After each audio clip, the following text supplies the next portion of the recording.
Hi friends, this is Suman and it's been long. I am coming here and I've come with a very special person, very very inspiring warrior who is a member of a group, and he's a young, he's a testimony for the youth I can say, who go through these challenges. And he's from Gurgaon. He's a general physician, and he's having his practice from last 10 years. And apart from that, he had to go through this challenge of blood cancer, and not once but twice he has encountered this in his life. And the way he carried himself, this is the story we are going to share in few minutes. And not only that, apart from this, he's also supporting the fellow warriors and people in this community through his YouTube channel, which is known as Dr. Doc Talk, right? Doc Talks. And he's also like having a lot of he's coming up with a lot of initiative to uplift our community members and warriors. So this is how. So I will be introducing Dr. Nikhil Aggarwal, who is young, dynamic warrior and a great testimony for the upcoming youth generation, I can say that. So Dr. Nikhil, please. Thank you so much, Ms. Suman, for this generous introduction and for giving me this platform, wonderful platform. So I just also want to say a few things about Ms. Suman. I came to know about her through this Onco Warriors platform itself. And later I came to know we belong to same city, Gurgaon. So that's interesting thing. And I mean, she is a true definition of a warrior. She has fought her cancer very well. And recently she had a surgery. And I was amazed, like she was managing everything on her own. And from the hospital itself, just like immediately she was brought to the room after surgery and she was going live, inspiring people. That is definitely fantastic. I mean, I can't imagine I would do anything like that ever. So thank you. That is really great. And I mean, after that, I talked to her, like, how do you manage so much? So it's nice. And along with that, with the disease, with cancer, everything, and inspiring people, she is managing her business also very well. She is like into medical tourism, travel, and art, culture. And I mean, it's a big list. I won't keep on going here, but that is really nice. And it's great to have like myself on this platform and to know really brave warriors like you and all others. I mean, so many people are there on this group. I am not very much involved in the group as such, but I keep seeing the stories and the videos. So, I mean, it's really great to be here. So I would like to know that how was your life before, Dr. Nikhil, like when you were like pre-diagnosis, like, your life before being diagnosed, and how you felt when you came to know, like you yourself being a doctor, when you came to know that you yourself going through such a challenging,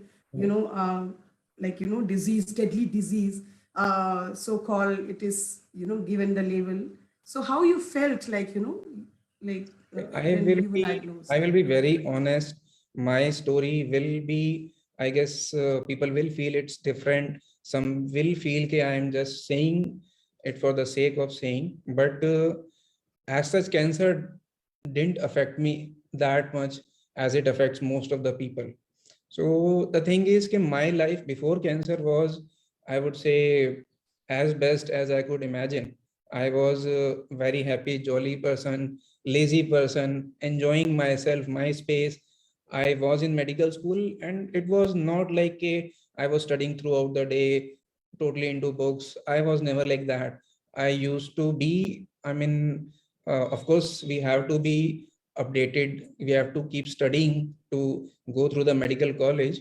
But I was quite a relaxed person. I used to stay awake till late night, sometimes play table tennis, sometimes I was sleeping throughout the day. So, and my future plans were also like that. I didn't want like most of the doctors, especially in India, we see they are working throughout the day and night. I mean, they don't have personal space, personal time.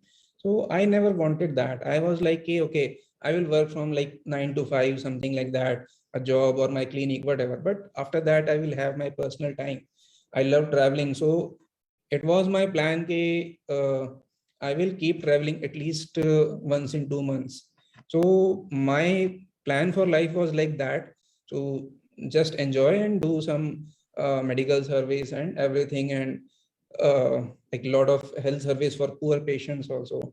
So I was quite happy with my life, and I passed through medical school in 2010. After that, I was doing a job and preparing for post graduation. Then I was in a habit of getting like routine blood work every year for my whole family. So that was how I came to know about the cancer. I mean, I didn't have any symptoms at all.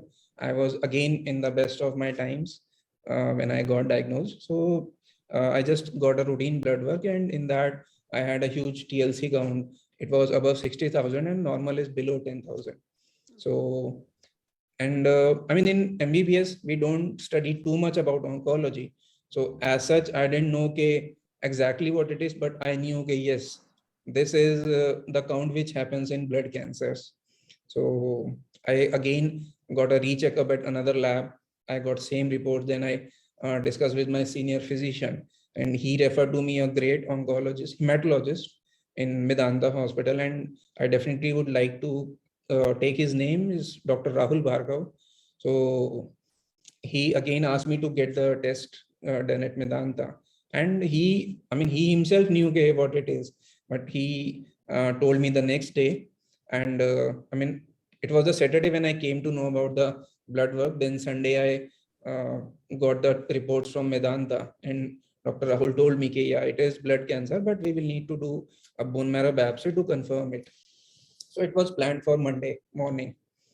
So, for the 3 days, like from Saturday till Monday, my family, nobody knew about that. I kept it to myself, and What I was going was, in the mind that time? I was of course shaken, but my thought was, that time I didn't know how is the process of cancer treatment. So I thought, okay, it will take maybe a month or 2 months, and I won't tell it to anybody.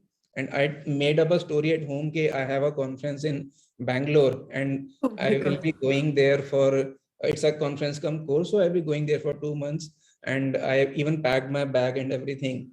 And later I told my cousin, like Monday I had to go. So Sunday evening I told him, okay, I have something and I need like few lakhs of rupees and all that. And I didn't tell him what it is. So he was like, kuch to hai. So, even he couldn't imagine that it would be cancer. So he thought maybe HIV or something. He's not Oh disclosing my me, God. something like that. So, Okay.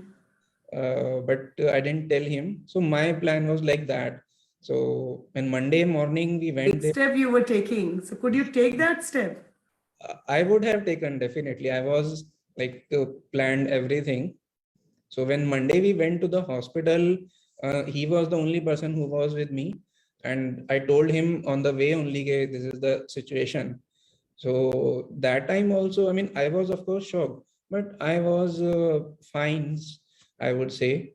But he started crying badly, and I was kind of consoling him. It was like that. So we got the biopsy done, and after that we talked to Dr. Rahul. Then he told me everything. Okay, no, it will take a huge amount of money. This few lakhs won't do anything, and it has to be a long treatment. And maybe you will have to go like stem cell transplant, and also you have to tell your parents you can't go like this. So then there was no option. Then I called, even I didn't call, he called his parents, and then everybody came to know about that. So it was like that. And of course, it was a shock for me, but I don't know. I was kind of blank, and I didn't cry at all till that time, I would say. And my plan was like that. I will get it treated and come back, and nobody has to know anything. But then of course everybody, when they came to know, they were like, okay, now it's all over. So it's the concept, if you get cancer, you die. Yeah, that is what Right. everybody, that's the very normal thing. Yeah. So when after getting biopsy and everything, we went home back. So everybody, like we have a huge family of cousins and uncles. So everybody was gathered at one place, and everybody was crying badly. I mean, the scene you see at a, I would say, death of a person, it was like that. Oh So my God. So like you could almost see your funeral yeah, exactly, it situation. was Yeah. like that. Like, oh my God. That's So really breaking. but Yeah. again, like everybody was trying to calm everybody else. And in blood cancer, the thing is the treatment has to be started immediately. So I Mhm. mean, Dr. Rahul, he told me we have to admit you today itself, and we started the treatment today only. So in afternoon, we were all just trying to accept what has happened, and the evening we have to get admitted, and the treatment started same day itself and everything. So of course, for everybody it was a huge thing. For me also it was a huge thing, I won't say. But I mean, like I told you, even before cancer I was very okay with life and death. I was never afraid of being dying. That was my concept even before getting cancer. I was like, okay, I have to die someday. And I never wanted a long life. I was always like, if I live till 60, that is good enough. Because in hospital, we have seen people suffering in late ages with like not even cancer, but there are so many diseases. So I was like, I don't want that life. I want to be healthy and happy till 60. And after that, I just want to go away. So it was like that. So I was okay with cancer as such. But yeah, cancer caused, disrupted so many things in my life that I have a lot of problem with that, but not particularly with the cancer itself. So that is it. So what kept you motivating, to like go on this journey, because this was not very easy and the procedure comparison to the other type of cancer is quite critical. So Yeah. what kept you motivating, like when you were going through this journey? See, there are like lots and lots of factors. The most important thing, as I told you, I was never afraid of dying. So I was like a uh, when I will die, I will die. It won't matter to me. The only thing was I wanted to live as good as possible till that time. And for that, I knew I had to take proper treatment and fight through it as good as I can. So I kept following whatever my doctors told me. I didn't interfere in anything. And I have a good family support. I mean, my parents are, of course, great, and my uncles, my cousins, my friends, everybody has supported me. I mean, I would say I know most of the people don't have that kind of support, and that is a huge factor. Even till today, everybody takes, I mean, huge care of me. I mean, much more than what is required actually. And fortunately, financially also we are good. So that factor was not there. I mean, I would say, comfortable journey. Of course. Quite blessed in terms of family support Yeah, and financial background. So definitely. that helped you to, okay, when I have all the sources to go Yeah. and fight, why not? I mean, Still, like going through the treatment, were there any times when you felt like breaking or like giving up? yes, definitely. I mean, see, initially when I had cancer first time, that didn't break me. I would say I didn't have any kind of bad moment or low moment. The only thing is when I had transplant, after that I couldn't eat anything for 15 days. I was fed through IV, the parenteral nutrition, what we say. So that time, my whole like tract right from the mouth till my stomach, it was all very badly sore. I mean, even if I would drink a sip of water, it would burn. It was like that. So that time was definitely very difficult. And even after the discharge, for at least 10 more days, I couldn't eat anything. The taste was so bad and all. So that was the worst time, I would say, in my first cancer journey.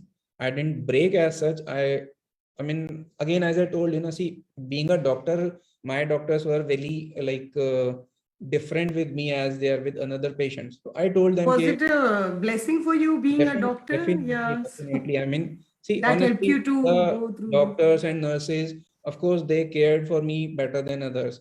I had direct contact with all the doctors. I could call them anytime, which other people don't have that advantage. So Right, right. another thing is I told my doctor, okay, if there is any bad thing or any bad indication, you don't tell anybody, just talk to me directly. I don't want them to suffer, the parents and all, because they can't do anything if something is going wrong as such. So there was a night, I mean, I had pneumonia, which is very common with blood cancer patients during chemo. So he told me, okay, your pneumonia is very bad. If it doesn't resolve till tomorrow, he showed me x-ray and everything, then I might not be able to save you. It was like Oh that. my God. So I was like, yeah, okay, you keep doing what you can and let's see what happens. So he didn't tell it to anybody else as I wanted him to. So after a few years, my parents somehow came to know. So they were obviously angry at that, but that's okay. And So what was your reaction when you got the relapse after this, like, the the second relapse time? was something which kind of broke me temporarily. I mean, the first chemo I had, it was pathetic, I would say, because I mean, my transplant was very good.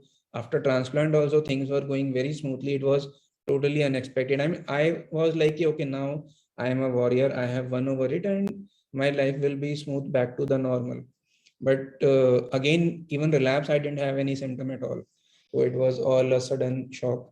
So, and like everybody around me, they had got some hope after the recovery, but this time they were like, "Hey, now it is like everything is over. Now there is no scope."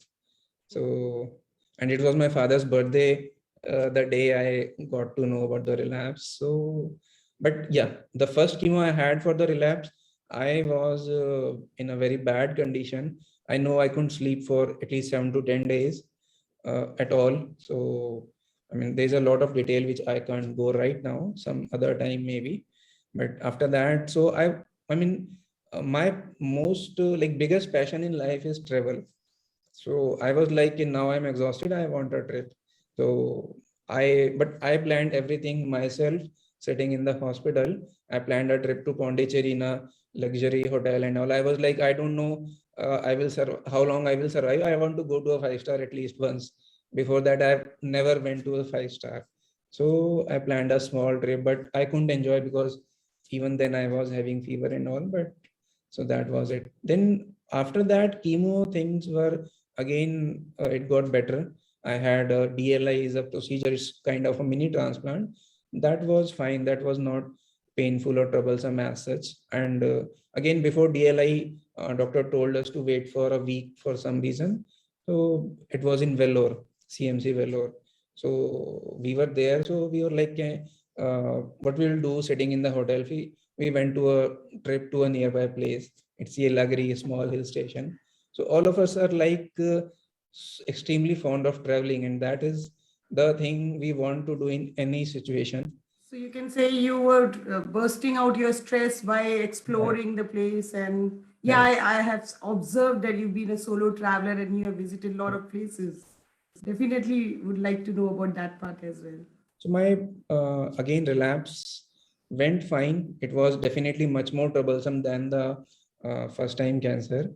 And soon after the treatment of the relapse completed, I started having GVHD, which was the expected outcome, and it was actually something we wanted because that helps in the treatment. But it's like my doctor, he told me, "Okay, it's a double-edged sword. It will Mhm. kill your good cells also as well as cancer cells. So you decide you want to get it done or not." I was like, I have trusted in you. You decide whatever is best for me and do it. Whatever happens later, I mean, we have to face it, but at least we have to try. So, and I mean, maybe the doctors won't be that detailed with other patients because if they tell them all the details, nobody will go for the treatment because it is difficult. But with me, they were more, I would say, open. They told me in details what all can happen. So I was like, okay, let it be. we have to try. There is no other option. So again, I would say in in December 13, I had this DLI, and in March 14, I started having bad lung symptoms. I had pleural effusion, that is, we say na ke, water in the lungs and all that. So again, I was admitted in Vellore for, I say, roughly 10 days. They did lung biopsy and lots of things and all. But again, I mean, that was a phase. It got over and they started immune steroids and lots of things. So things again started getting better. So, and after that, it has been, I would say, roughly 8 years, and things keep popping up. That's a kind of a new normal, we say, but that's okay. I mean, good things are also happening. So, like in your recovery phase of this 8 years, like how, what were the struggles for you to connect back to the normal life? I would say the main issues were related to GVHD only, as I told. It's a graft versus host disease. Mainly, it happens with it can happen with any transplant, but with stem cell transplant, it gets quite worse for some people. For some people, it is very easy journey, and there are many people who have much worse than me also. So initial thing was about the lungs, like. My lungs are working at, I would say, 50 to 52% capacity than a normal person's lung. So that is what affected my routine. As I told you, like my whole life was based around travels. So when I couldn't breathe good enough, so while going for the travels, I used to face difficulties. And my travels are like, I can afford quite comfortable travels, but I don't like that. When I go to travel, I travel like a local trains, local buses, hard kind of thing. I walk at least 8 to 10 kilometers daily, and that becomes troublesome with my kind of lungs. But that time I'm like, I have to do this. बाद में कुछ होगा तो my doctors will manage. Let them do their work. Let me enjoy. Your voice is Yeah, you were taking it casually. yeah, I mean, I exploited it, I would say. Being a doctor, I knew what is the danger level. So I went till that level, which I wouldn't recommend anybody to do that, of course. So, I mean, I was direct. See, I told you I was constantly in touch with my doctors. I could call them anytime if anything went bad. They would suggest me things. And so it was a different for me. I mean, definitely nobody should do that. There are a lot of things nobody should take inspiration from me.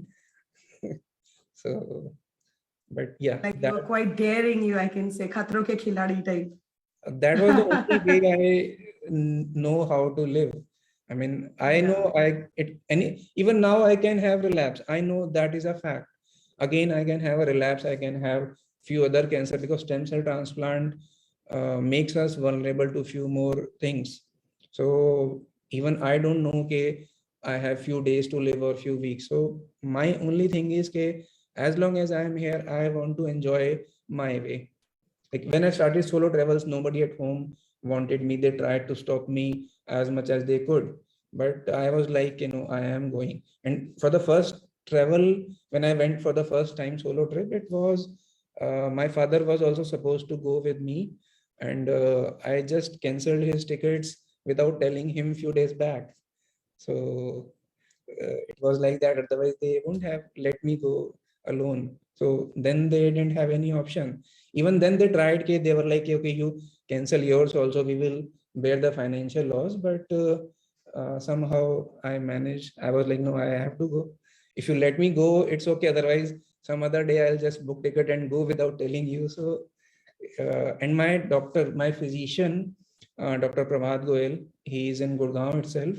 He is my mentor. He is the one I worship, I would say. He supported me throughout.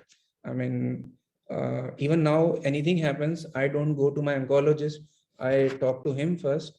And if it is in his field, he tells me. Otherwise, only I go to the oncologist. And yesterday, I was having a discussion with the person regarding worship and God and all. I was like, I'm not an atheist. I believe in all religion, all gods, but if I have to pray somebody, it is my doctors. So those are kind of things. So I mean, You were quite blessed in terms of, if you say, the having the supporters, definitely, mentors financially, and your knowledge of being a yeah, doctor itself really helped you to go through. yeah. Though it was not easy, you were breaking many times, but you thought, okay, when I'm going through this, let me live each and every moment.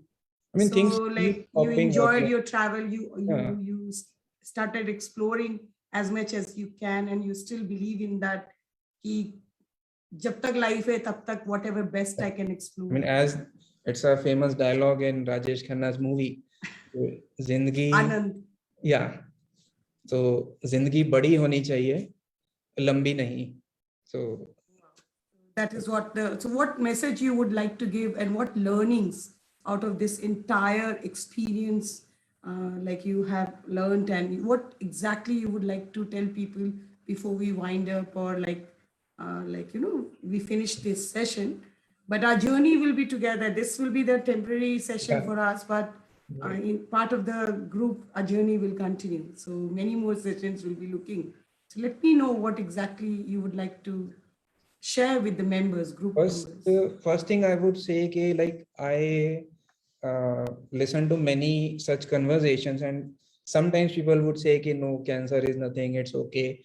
So I mean, they are right in their perspective. I'm not saying somebody is wrong or right, but I would say, कि yes, cancer is definitely a very big thing.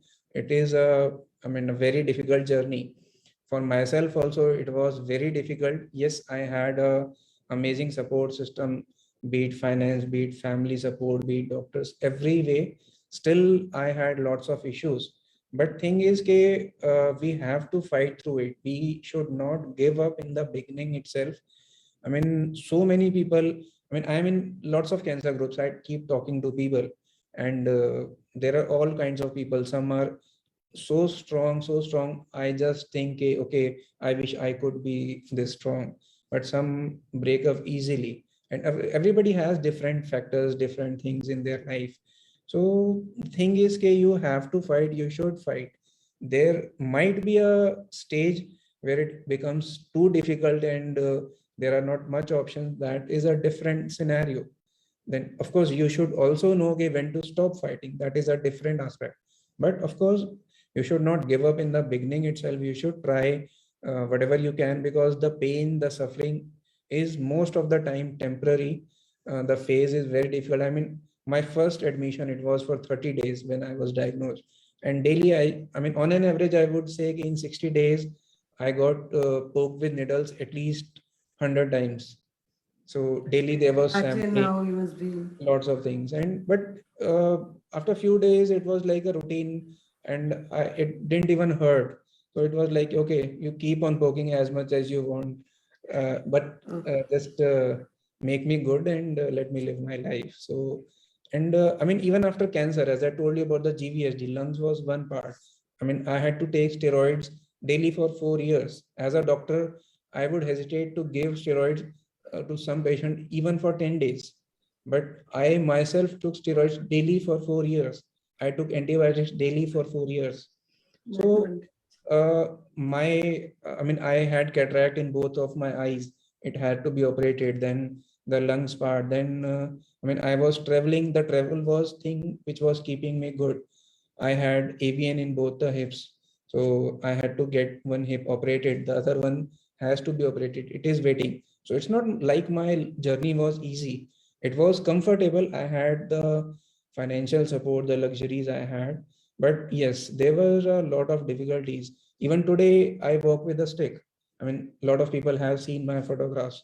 So it is psychologically also, it is impacting. And physically also, like all my friends who were my colleagues, they are in very big positions. They are like big doctors with good setups and all, and lot of them were below me academically, and I would have been, maybe I would have been better than them, but that hurts sometimes. But it's like okay, that is a part of life that is out of my control. The only focus should be on the things which are in our control, that is having a good life, enjoying whenever whatever we can. So whatever are your hobbies, like, I mean, everything has both good and bad things. A lot of people who are so called normal, who don't have any disease, but they are not living it, they are working throughout the day, and after that they are in stress, and they are not enjoying any of their hobbies. I mean, I know so many people who want to travel like me, but they can't make time. So I am so much better in those ways. So everything has good and bad aspects. You have to fight through it, you have to be strong. And so many people are living a great life, like you are there. uh, so you are doing everything in your business, inspiring people, and so much of great things which so-called normal people can't even imagine to do. So yes, you have a difficult life. You are having surgery, radiation, chemo. Yes, that is a part of life. But also there is one more aspect, like sometimes you are not audible. आवाज आ रही है, वो Yeah, disturb हो yeah. रहा है. So uh, again, another message to those who are having cancer is uh, enjoy your life, live your life well, maintain your healthy lifestyle. Even if you don't have cancer or you have cancer, maintaining a healthy lifestyle is very, very important. A lot of cancers are related to bad lifestyle. And uh, in lifestyle, people think it is about eating good and exercising, but the stress part is one of the major factor. I mean, 2 days back we were having a discussion. Somebody posted in a cancer group ke most of the cancer are related to lifestyle, and people got offended because, of course, they are fighting through it. They are hurt.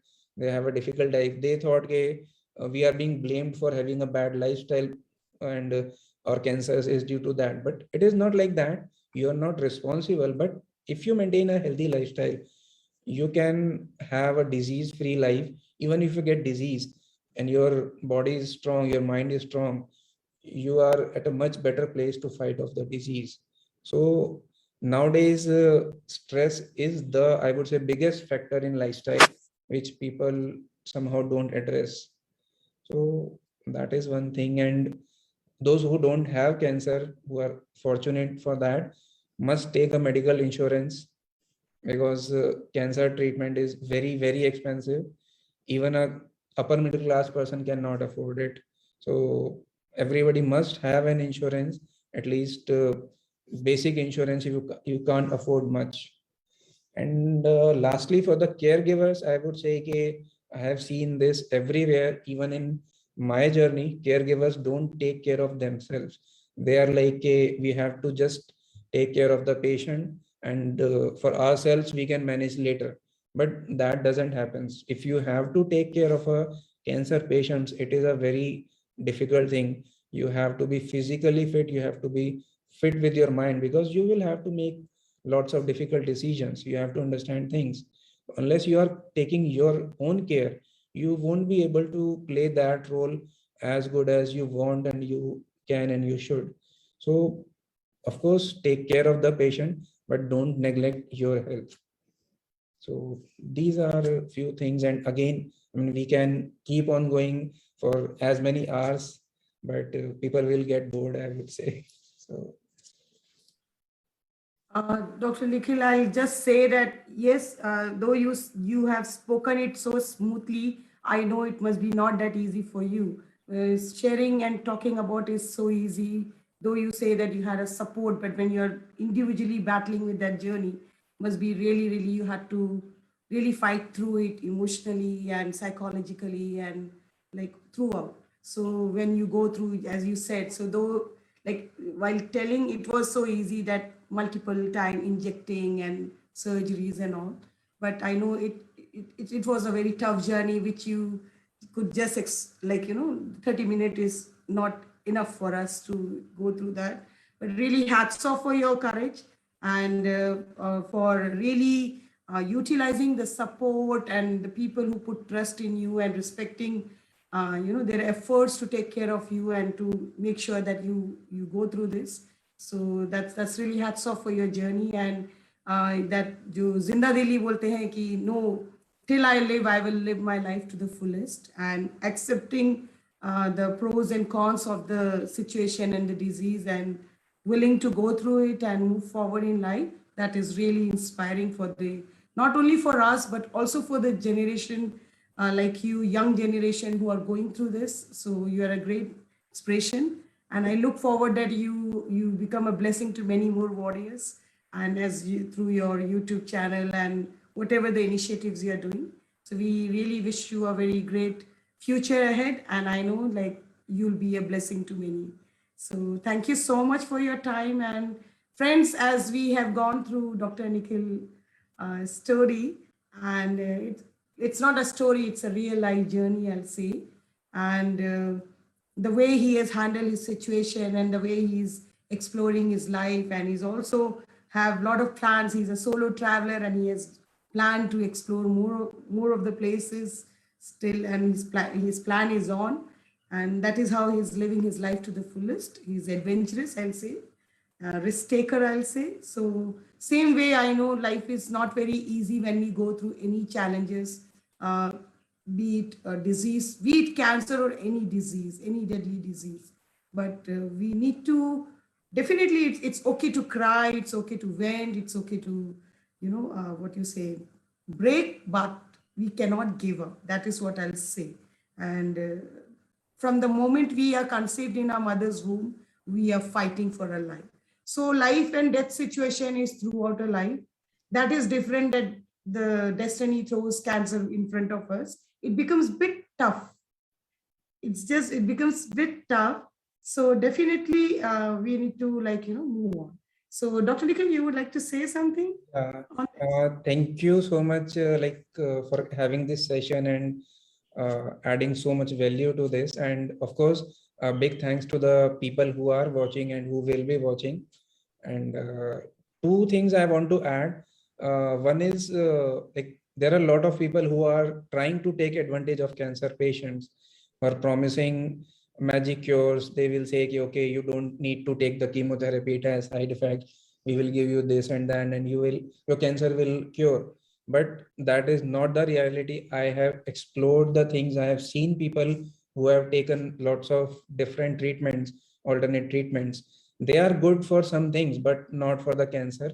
They may be good for your general health. They may be good to relieve of few of the symptoms of chemotherapy, I would say, maybe. But as a treatment for cancer, you need a proper medical treatment. Don't fall into any trap, because you will only waste your time, and if the cancer grows further, the treatment becomes even more difficult.